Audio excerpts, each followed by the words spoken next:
walked up here to a quartet playing One Direction. That's pretty amazing. Thank you so much to Sven and Aggie. It's been, I think we can all agree, an unbelievable day. And to hear the stories today is kind of overwhelming and emotional for all of us, I know. Let me take just a few minutes of your time to tell you the story of the emails and how we got where we got and the impact that it's had on all of us. I have a close friend who lives in Manhattan. He's a professional, his wife's a professional. He called me in a panic. He had been recently and newly diagnosed with prostate cancer. And I was one of the few cancer doctors he knew. I probably know the least of anyone about prostate cancer, but he called me on prostate. And he wanted to keep me updated on what was going on with his diagnosis and all the doctors he had seen and so on and so forth. And he kind of made the usual rounds in New York City to see urologic oncologists. And he and his wife had picked their surgeon and he wanted to discuss with me. So what was fascinating about that conversation was that all of the surgeons that he went to go see were terrific and had terrific pedigrees. Their diplomas were very impressive. But the surgeon that he picked for a very unusual reason. The surgeon said to him, he said, listen, I have a very busy day today. I don't have enough time to get to know you. I know all about your diagnosis and I can tell you all about your surgery, but I really don't know who you are at all. But if your wife can send me an email about you, I promise before the surgery I'll take the time to read it. That was a terrible moment for me. I was incredibly embarrassed. I had been so busy, I had been operating so much, I never really actually took the time to stop and get to know any of the patients. Most of you probably drove here today. And like me, most of you probably sat in traffic for countless minutes. And if I asked any of you the color of the car that you followed for the several hours that you were sitting in your car, probably most of you would not know. We're so busy, we're so distracted, there's so much going on. And for me, it was kind of one of these aha moments. It's so simple, so basic, it doesn't cost anything, and I'm going to do that too. So it turned out, completely out of nowhere, that the first patient I tried this on was a Northwell employee. Both she and her husband worked for Northwell. And her husband wrote this fantastic email to me that he didn't know if any of her friends knew this, but his wife was a die-hard Pink Floyd fan.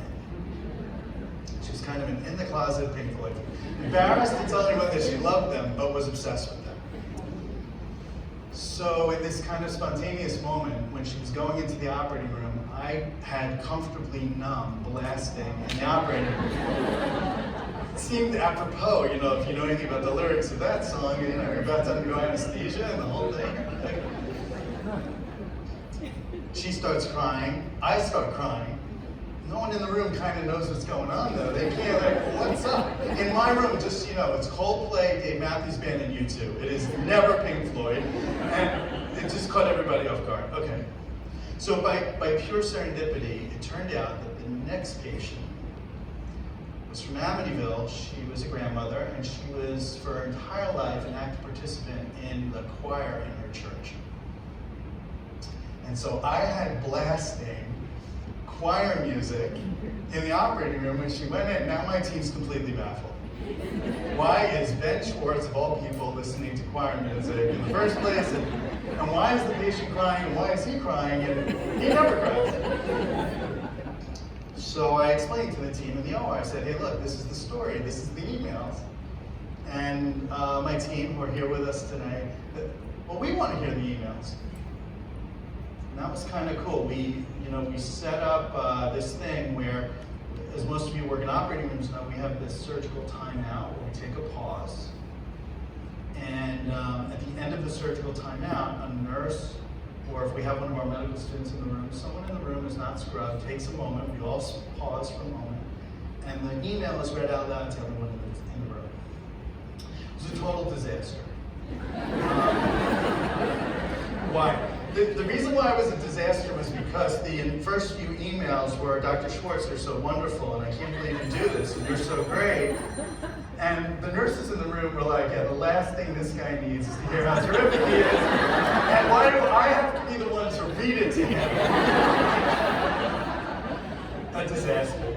Okay, so we modified it just a little bit, and the tiny modification was magic. I asked the patients, can you please speak to my team in the operating room? Can you talk to them? The Thiessen's email had all of us bawling our brains out. And it wasn't the first or the last time. This is kind of constant reminder that there's a person lying there. And we've heard a lot of stories today. Every single patient, every moment, there's a story. And there's this kind of really cool thing that happens to us in the room when we read these emails. We got an email from a 13-year-old boy who lost his parents at a very young age, big Italian family in Long Island. And for him, the regularity of his life became Sundays with his grandmother having meatballs. It's a big family tradition for them. So he wrote the email. And in the email, what he said to us is, he said, listen, I've had a really hard life. You're operating on grandma. You gotta get her through this okay. Because if I don't have meatballs on Sundays for grandma, I'm gonna lose my mind. And I'll tell you, normally after the operation, we'll meet with the family or call the family. In that operation, the entire team wanted to call the grandson together on speakerphone to let him know that meatballs would happen on Sunday and that she was okay. Very, very, very powerful.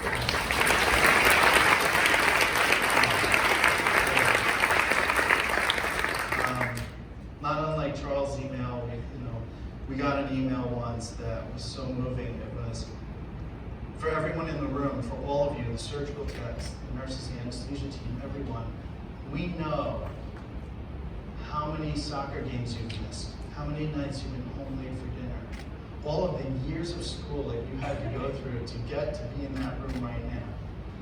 We know and respect you so much for all that effort, but in this one moment, can you please all be on your best? Can you please do your very best job? So, today's about patient experience, and there's no question that the impact of this on patient experience. In my office, you talk a lot about your diagnosis and the surgeries and all the things you're going to do. And then there's this moment where I explain the email, and there is not a single patient, and Kayla, my assistant's here today, I'll embarrass her. In that one moment when we talk about the email, the patient will always cry. Because there's this kind of reality that kicks in that moment where, wait, you're a person. You have a life, you have a story, and actually we care about that story. And we want to hear the story. And sometimes it's really fun. Sometimes the husbands will say terrible things because they know the patient will be asleep under anesthesia. But even in those moments, it's still incredibly genuine and sincere and real. I think the unexpected consequences, though, were bigger than that, though. It's hard to imagine what it would be to be someone's husband and to have to come and meet me in the office. Or to be a family member for anyone who has to go to a hospital for anything, or undergo any sort of medical diagnosis and experience the treatment of that. These emails, it seems silly, gave them something to do. It gave them not just homework, but it also gave them the opportunity to speak directly to the people that would be operating on their loved one. Sometimes we get 20 emails, there's not enough time for that. But this opportunity for people to have an impact on the outcome, particularly in a COVID world where you heard from a patient whose loved one could not be with her in the hospital, they needed something to do. They couldn't physically be there, and this gave them that opportunity. And then there is something really kind of magical about what it did to our teams. I think all of us are very, very busy. We all have a lot going on. The pressures that are on us now in healthcare are greater than they've ever been.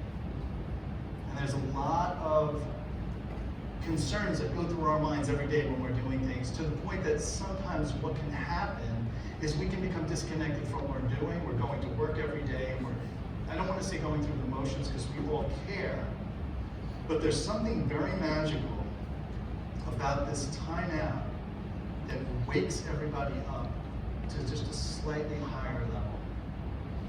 And the impact that this experience has had on the team has gotten to the point that we're almost addicted to it. If a patient's family forgets, it's almost like this emotional letdown for us. We need it. It's almost like this, for the team working in the operating room, it's almost like this reinvigoration 8-10 times a day. And it's simple. It doesn't cost anything. Shame on me for not seeing it or for finding it so much later than I should have. But the impact on it has really, on us and on patients and on their families, has really been profound. I want to give just a brief shout out to the folks from my office.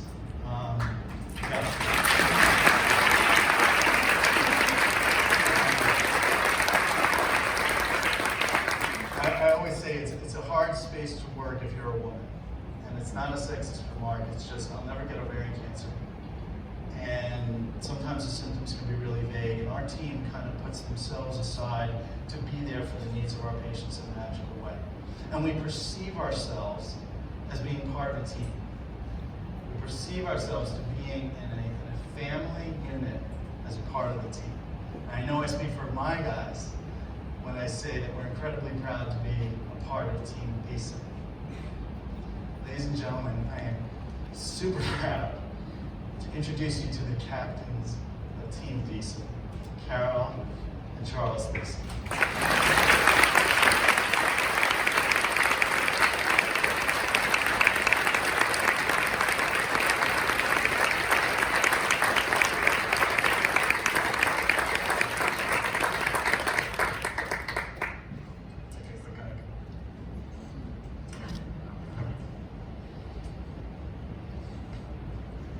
I think Carol would like to say a few words. Carol? By the way, can I introduce you properly? This is Carol Thiessen, a Red Sox fan. There's a few in the room. Okay, now go ahead. I'm sorry.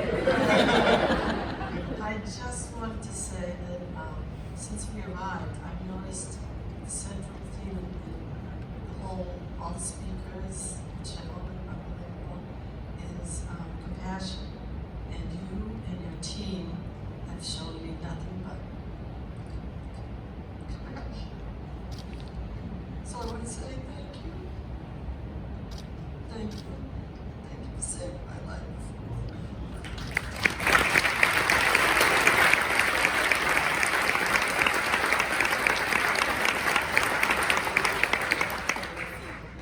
Try to keep it together better than what I did in the beginning.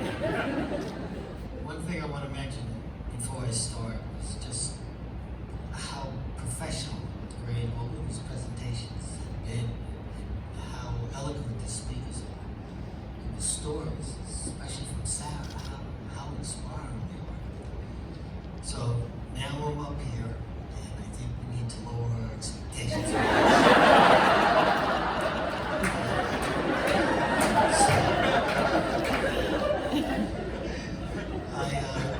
I remember quite vividly the last meeting we had with Dr. Schwartz before Carol's second surgery, and as usual, my head is spinning. I'm only catching half of everything Dr. Schwartz is saying.